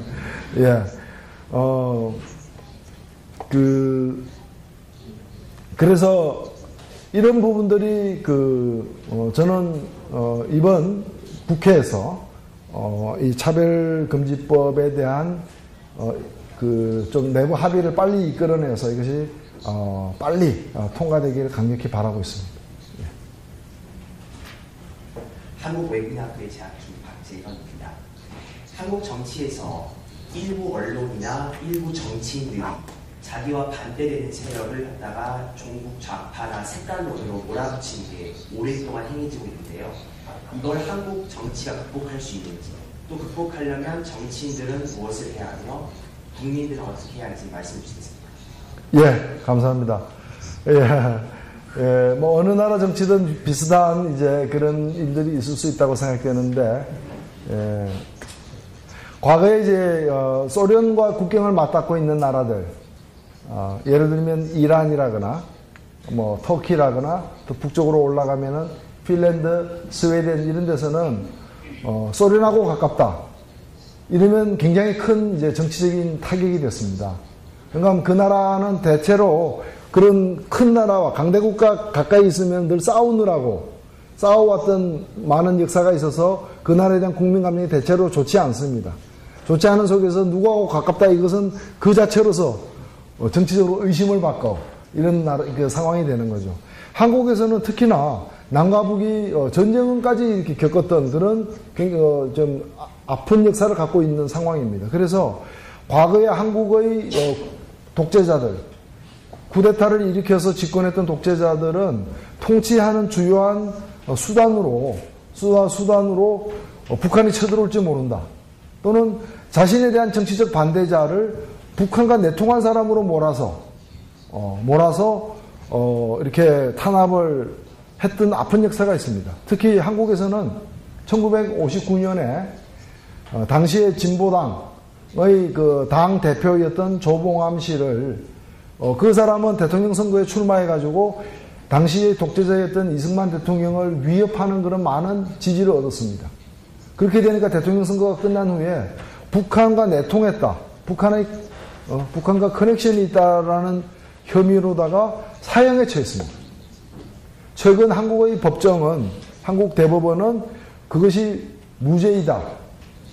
그 사형은 잘못된 판결이다라는 재심을 결정했습니다. 그러나 억울하게 이제 죽은 사람은 이제 구할 길이 없는 것이죠. 그래서 저는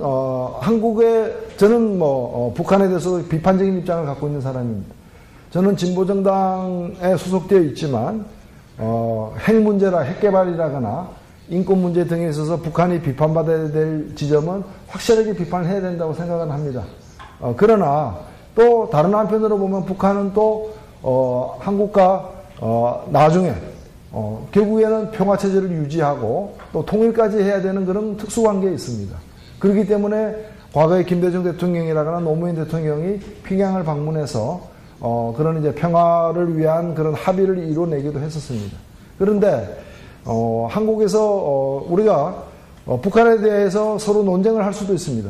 잘못된 것을 서로 비판할 수도 있습니다. 그러나 근거 없이 상대를 누구하고 가깝다, 어느 쪽이다, 어느 쪽 간첩일지도 모른다, 이런 식으로 몰아붙이면 안 된다는 겁니다.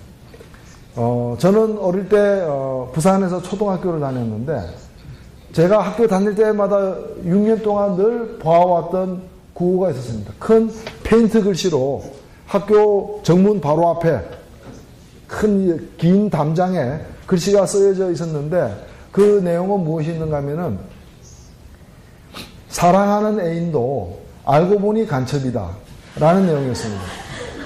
사랑하는 애인도 알고 보면 간첩일지 모른다 라고 쓰여 있다 하더라도 그게 사실은 문제가 되는 구절인데, 어린 나이에, 사랑이 뭔지 모르는 제 어린 나이에 사랑하는 애인도 알고 보니 간첩이다. 그러니까 의심하라 이겁니다. 모든 사람을 의심하라 이겁니다. 그래서 과거에 미국 같은 경우에도 메카시 광풍, 선풍이라는 용어까지 나올 정도에 있었지만 정치적 반대자에게 정책과 구체적 팩트를 가지고서 비판하고 또 서로 경쟁하는 그런 정치 문화가 굉장히 중요하다고 생각합니다. 멕시코 가서 서울이라고요. 네. 강원대학교 사회학 박사 과정 공부해서 일단 요즘에는 기독교가 한국 정부에게 영향 많이 줘요. 이런 상관은 어떻게 생각해요? 왜냐하면 목사님들은 기독교 교회들을 이런 한국 정부 관계만 있어요. 그러니까 군 문제 있어요? 군 문제 아니요? 어떻게 생각해요? 기본적으로 일단은 민주주의 국가라면은 정치와 종교가 분리되는 것이 기본 원칙이라고 알고 있습니다. 과거에 이제 정치적인 이유로 종교를 탄압하는 것도 민주적이지 못한 것이고, 동시에 종교가 이렇게 정치에 이렇게 위에서 관여했던 것도 민주주의라고 볼 수 없는 그런 상황이라고 봅니다. 다만 이제 그래서 현실 정치 권력에 종교는 개입하지 말아야 된다. 저는 그렇게 생각하고요. 다만 이제 종교가 시민들의 입장에서 인권 유린이라거나 또는 이제 그 차별받는 사람들을 보호하는 부분이라거나 또는 환경 그런 이제 시민들의 요구를 종교가 함께하는 부분은 그건 이제 어떤 정치적인 목적을 가진 개입이라고 보기 어렵지 않느냐. 그래서 그런 것은 종교의 어떤 일상활동, 종교라는 것이 꼭 이렇게 주님과의 소통만을 하는 것이 아니라 종교적인 그런 이제 그 정신에 입각해서 여러 가지 사회적인 어떤 약자들을 위한 활동을 할 수 있다고 봅니다. 그래서 저는 그런 정도는 계속 보장이 돼야 되지 않겠는가 그렇게 생각이 됩니다. 한국에서는 어려웠던 시기에 민주화하는 시기에 종교권에서 그런 이제 억압받는 사람들을 위한 여러 가지 인권 활동이라거나 이런 활동들을 많이 해왔고 그런 것들이 국민들에게 좋은 기억으로 남아 있습니다. 특히 최근에 와서는 종교가 여러 가지 환경 문제라거나 이런 환경 생태 이런 부분에까지도 관심을 가지고 또 좀 헐벗고 굶주린 사람들의 어떤 그런 인권 문제를 예를 들면 철거 대상자라거나 뭐 이런 사람들의 인권 문제를 보호하는 데 앞장서는 것들도 종교적 차원에서 벌어지는 어떤 종교적 활동의 연장선으로서 이해되고 좋은 평가를 받고 있다고 생각됩니다.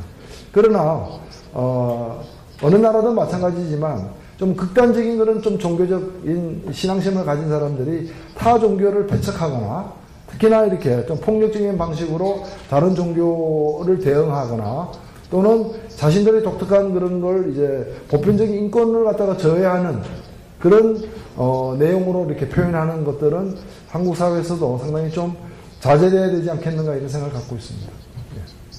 Studies in Gyeonggi University, and so I have a question regarding according to your lecture, and you're calling for the diversity in the National Assembly, and I wonder that as everyone knows that diversified system means that we will have a very complicated decision-making process. So how do you guarantee the effectiveness in the National Assembly? And also, I want to know that as you mentioned in the time of President Park Geun-hye, and we had the heroic miracle in the development of in the economic development. So, do you think that there's some kind of combination between the politics system and the economic development system in that case, and also how to make the second tick-off in Korean economy by the reform in the National Assembly? Thank you.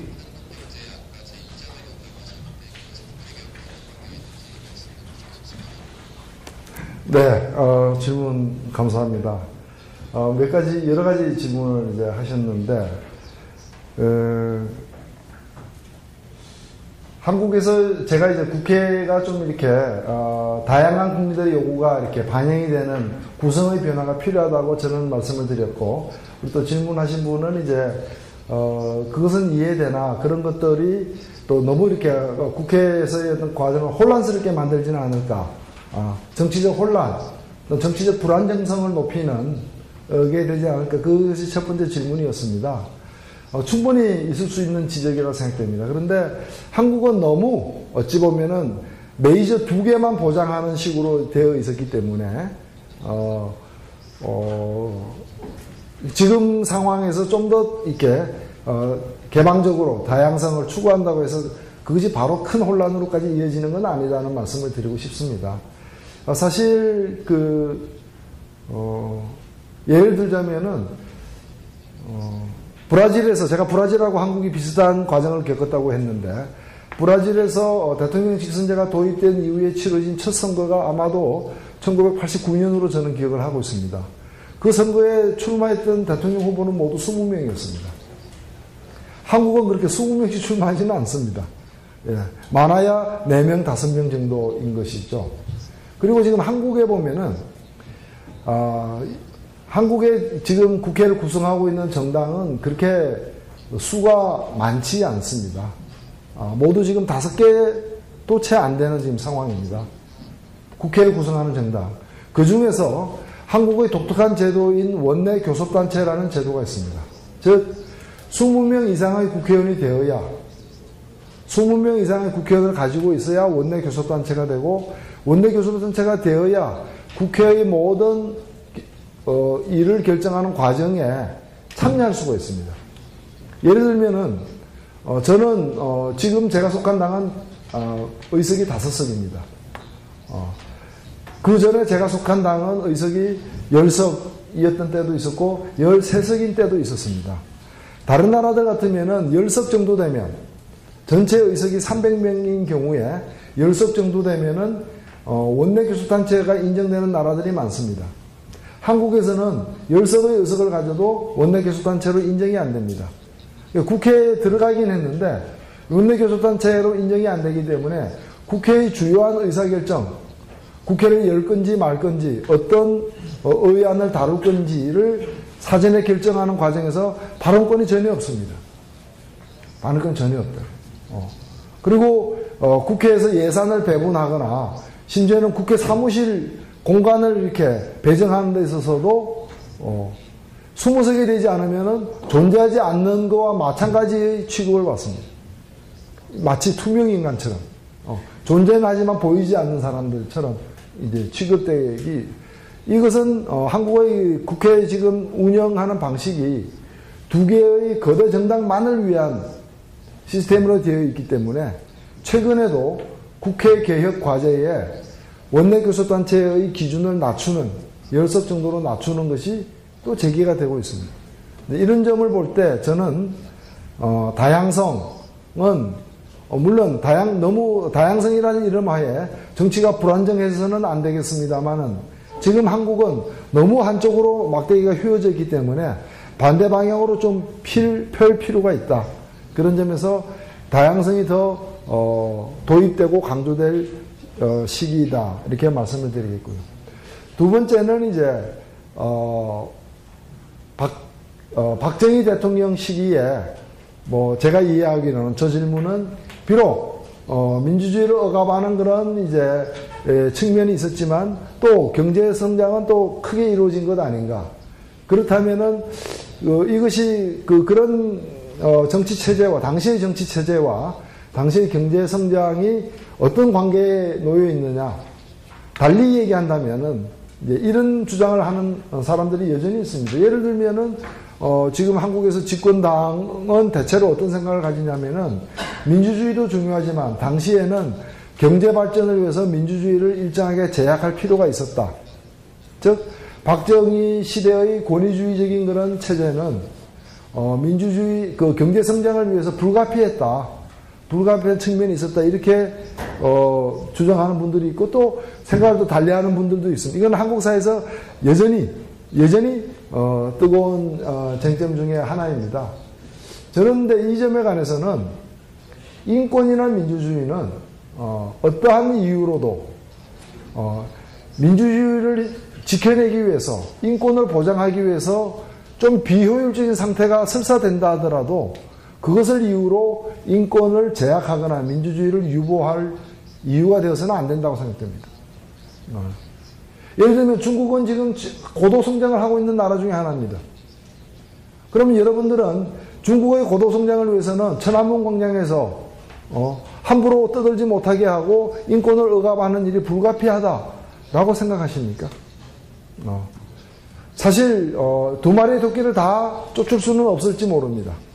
그러나 최소한 민주주의나 인권은 그것이 이제까지 발전해온 역사를 돌이켜보더라도 경제적인 과실을 위해서 그 민주주의가 억압되거나 또는 어떤 사람이 북한과 내통했다는 이유로 죄도 없이 사형당해야 한다거나 이런 일들이 다 용인되기는 저는 어렵다고 봅니다.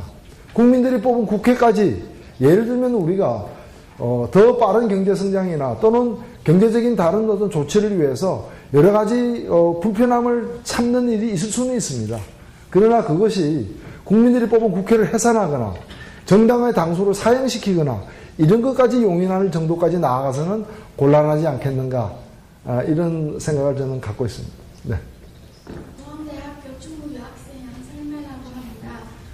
사실 2005년도 삼성 X파일에 대해서 잘은 모르지만 아주 용기 있는 행동이라고 생각합니다. 혹시 다시 그때 돌아간다 하더라도 검사 실린 민단 공개하실 것인지 궁금합니다. 감사합니다. 예, 아유, 질문 고맙습니다. 예,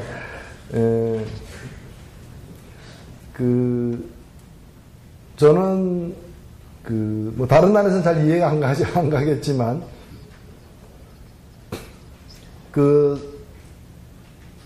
삼성그룹으로부터 이 불법 뇌물을 받은 의혹이 있는,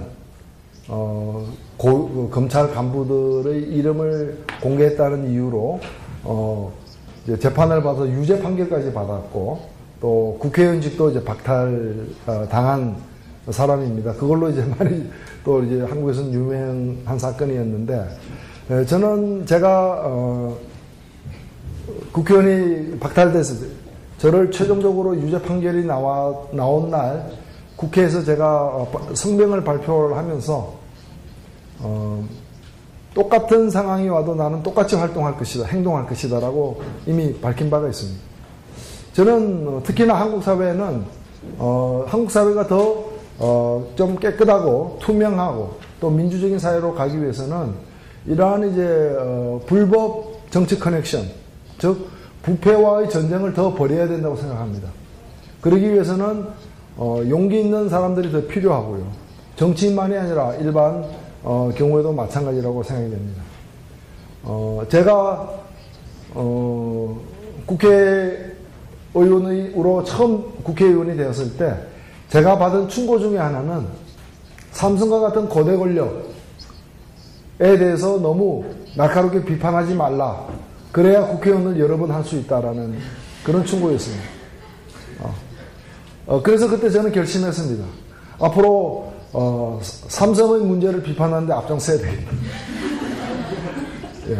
근데 저는 그렇게 생각합니다. 민주국가라는 것은 법 앞에 만인이 평등해야 되고 어떠한 성역도 인정될 수 없고 크든 적든 힘이 많든 적든 잘못한 게 있으면은 공평하게 또 책임을 지는 것이 그것이 좋은 사회라고 생각되고 한국 사회가 나아갈 길이 그렇다고 봅니다. 그런 점에서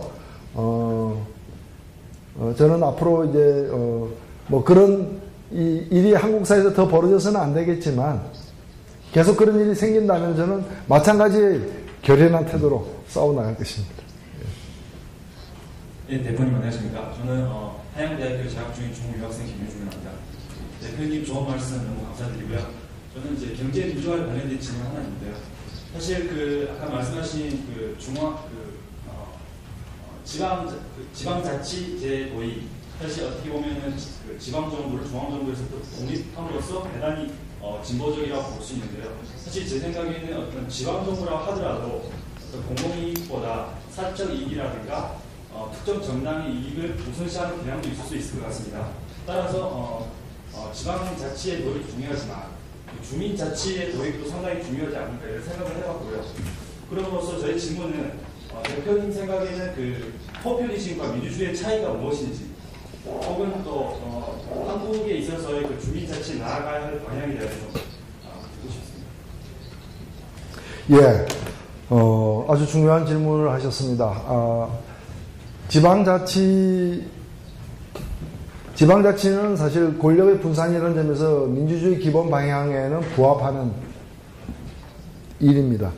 그러나 지방자치를 하면 무조건 좋은 결과만 나오는 건 아닙니다. 지방자치가 특정 정당 또는 특정 계층 또는 특정 그룹의 이익을 위해서 이렇게 공적인 그런 가치를 저버릴 수도 있기 때문입니다. 최근에 경상남도에서 벌어지고 있는 일들은 우리 사회의 이러한 갈등 중에 하나입니다. 값이 싼 그런 공공의료원을 여러 이유로 해서 도지사가 도 책임자가 없애려고 그러고 또 그거 반대하는 또 사람들이 있고 갈등이 지금 계속되고 있습니다.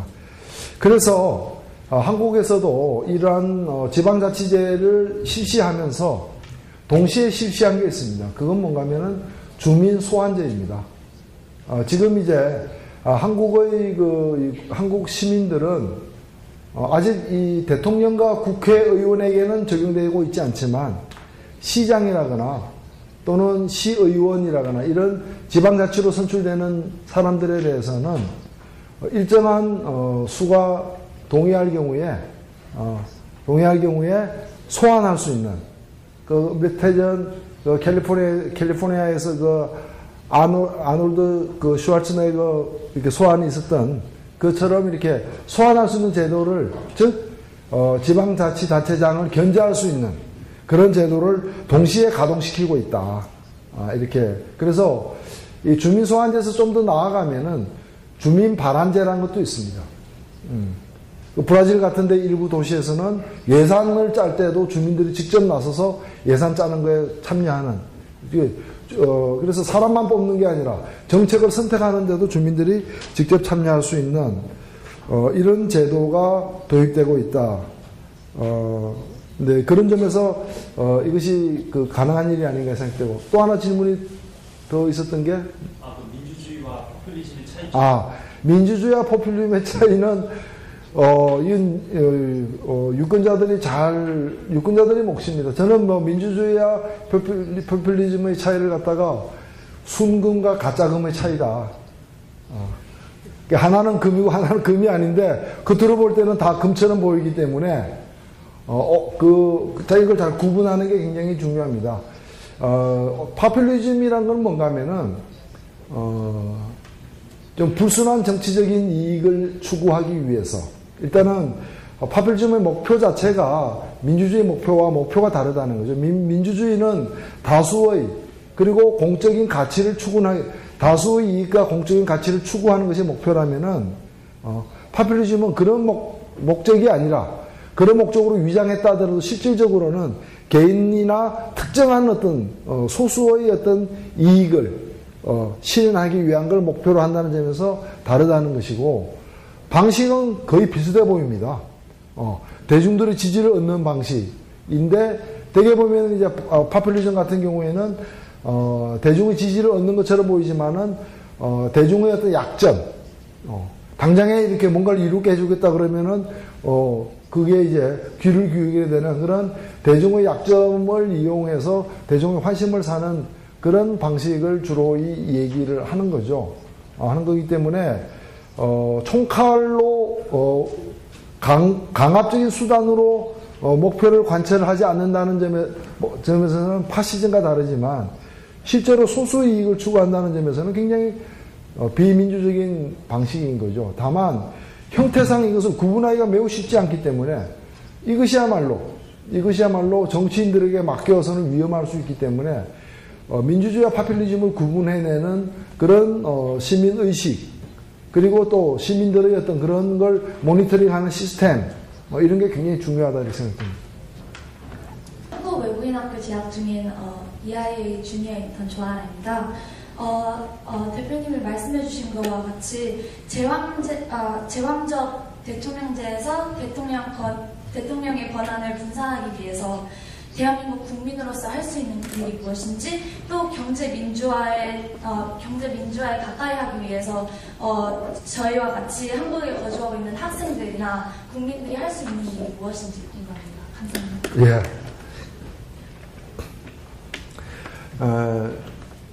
제왕적 대통령제가 이렇게 개선이 된다면은 한국 국민들은 지금보다 더 많은 어떤 선택권 또는 선택을 할 기회 또는 대통령이 이렇게 임명하든 제가 어릴 때는 서울시장을 대통령이 그냥 임명했습니다.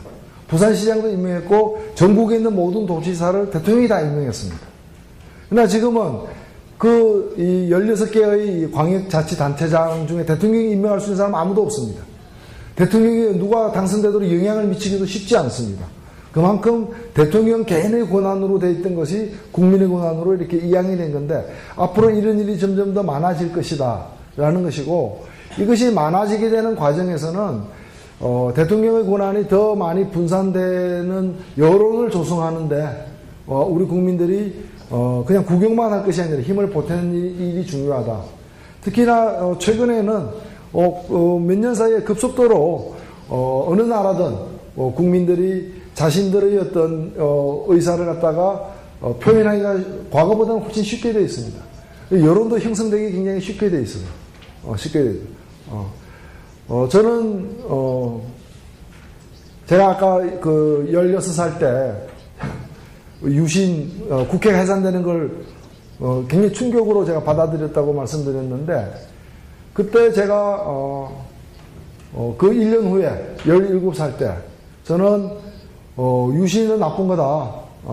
유신 독재 물러가라라는 이렇게 성명서를 써가지고, 그걸 이제 유인물 이렇게 그래서 그걸 학교에 뿌렸습니다. 제가 17살 때. 그래서 그 바람에 이제 학교가 발칵 뒤집어졌어요. 그래서 학교 당국이 겁을 먹고, 한 달이나 더 남았는데도 방학을 앞당겨서 조기 방학을 했습니다.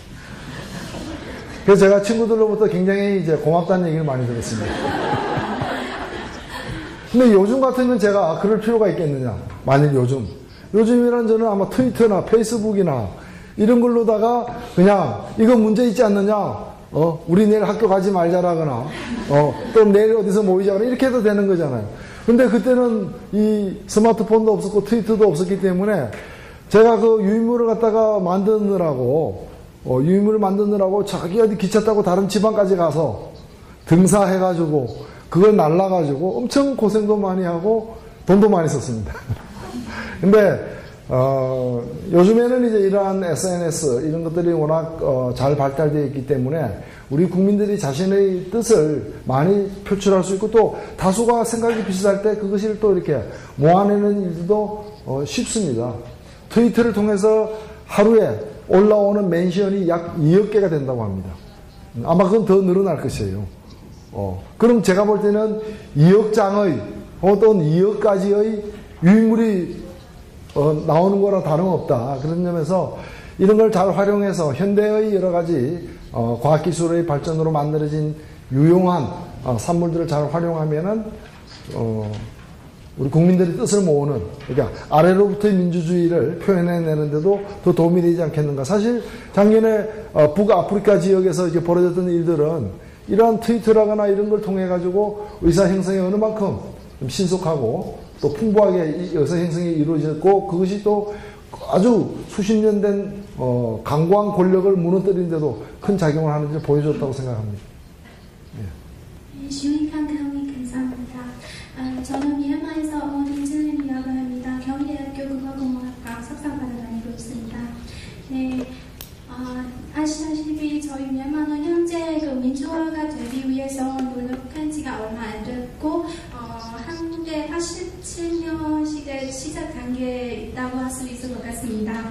네, 그래서 현재 저희 미얀마에서는 정치적으로 여러 가지 문제들이 벌어지고 있는데 그 중에서 개인적으로 제일 큰 문제라고 생각하는 것은 저희 미얀마는 민족이 135개의 민족이 있는 나라입니다. 그래서 그 민족 사람들이 서로 간에 많이 다투고 소련의 나라 국내에서 되는 소련의 전쟁이라고 할까요? 소란 많이 벌어지고 있습니다. 그런 경우에는 정부에서 어쩔 수 없는 상황이라서 억지로 다시 다수화하고 그래서 민주화도 안 되고 그런 일이 많은 문제가 되고 있습니다. 그리고 또 하나의 문제는 국민들이 그 민주화가 되기 위해서 정부나 다른 권력 있는 정당들 예를 들면 아마 여기서 아시는 분들도 있을 텐데 그 아웅산수치 여사의 정당에게 막 요구를 많이 합니다. 그리고 시위도 많이 하고요. 그런데 제 개인적인 생각에는 국민들이 아무것도 안 하고 계속 요구만 하고 그런 문제도 있는 것 같습니다. 그 문제들을 어떻게 해결해야 좋을지 해결책을 주셨으면 합니다. 네네, 감사합니다. 저는 한국이 1987년 민주화가 된 이후로 한국에서 일어나는 변화에 대해서 새롭게 이제 민주정부가 선거를 통해서 출범을 하고 그리고 선거만이 아니라 오랫동안 활동이 이렇게 금지되어 왔던 노동조합의 활동도 이렇게 활발해지고 또는 우리 시민단체들의 활동도 활발해지는 그런 변화에 대해서 관심을 갖게 된 필리핀, 뭐 인도네시아에서 온 분들도 많이 저는 만나서 얘기를, 또는 몽골까지 해서 얘기를 많이 나눈 적이 있습니다. 그런 점에서 저는 지금 하신 말씀들도 많이 잘 이해가 됩니다. 저도 국회의원으로 있을 때 그 미얀마에서 정치적인 이유로 한국에 망명한 분들을 법률적인 난민으로 인정하는 것을 한국 정부가 받아들이도록 하는 일에도 이렇게 가담을 한 적도 사실 있습니다.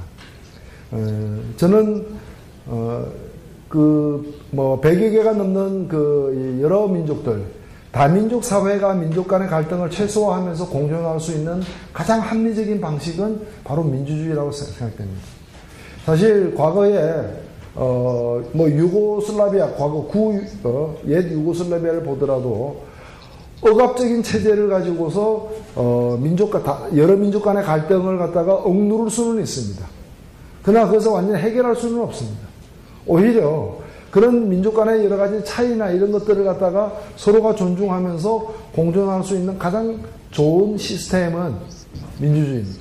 그렇기 때문에 일시적으로 그런 권위주의적인 미얀마와 같은 권위주의 체제에서 민주화되는 과정에서 민족 문제 이런 것들이 더 뜨거워질 수는 있습니다. 일시적으로. 그러나 그것을 해결하는 방법이 민주주의를 더 진전시키고 정착하는 데 있다는 그 믿음이 굉장히 중요하다고 우선 말씀을 드리고 싶고요.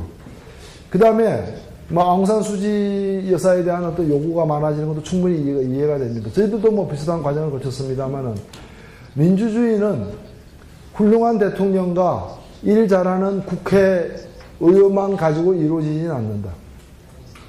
민주주의가 제대로 정착되고 운영되기 위해서는 시민들의 힘이 굉장히 중요하다. 그리고 시민들의 힘은 몇 년에 한 번씩 있는 선거 때만, 투표할 때만 표현되는 것이 아니라 일상적인 체계를 갖춰야 된다는. 세금이 제대로 쓰여지고 있는지, 부정부패가 없는지, 어떤 활동을 하고 있는지에 대해서 일상적으로 모니터링을 하고 또 그에 대해서 시민들의 의견을 표출하고 문제가 있어서 문제를 제기하는 그런 시민들에 의한 감시 체제가 활발해 있어야 되고, 이를 위해서 시민단체, 각종 환경단체, 그 다음에 여성단체나 이런 각종의 어떤 단체들, 그리고 이런 노동조합, 이런 사회적인 조직이 활발하게 함께 움직이지 않는다면은 민주주의가 쉽지 않을 것이라는 점에서 민주주의라는 수레는 두 개의 바퀴로 굴러갑니다. 하나는 직업적으로 정치를 담당하는 정치인들, 즉 대통령, 국회의원 이런 부분들, 행정 관료들. 또 하나는 시민의 힘이라는 또 하나의 수레바퀴가 있다. 하나의 수레바퀴만 가지고서 민주주의라는 수레가 굴러가지 않는다는 것을 우리가 좀 중요하게 봐야 되지 않겠는가 생각됩니다. 미얀마에 더 많은 민주주의가 빠르게 이루어지길 바랍니다. 예. 네, 감사합니다. 장시간 강연과 또 열정적으로 모든 질문들 다 해주시고 유해찬 대표님께 다시 한번 큰 박수 부탁드립니다. 네.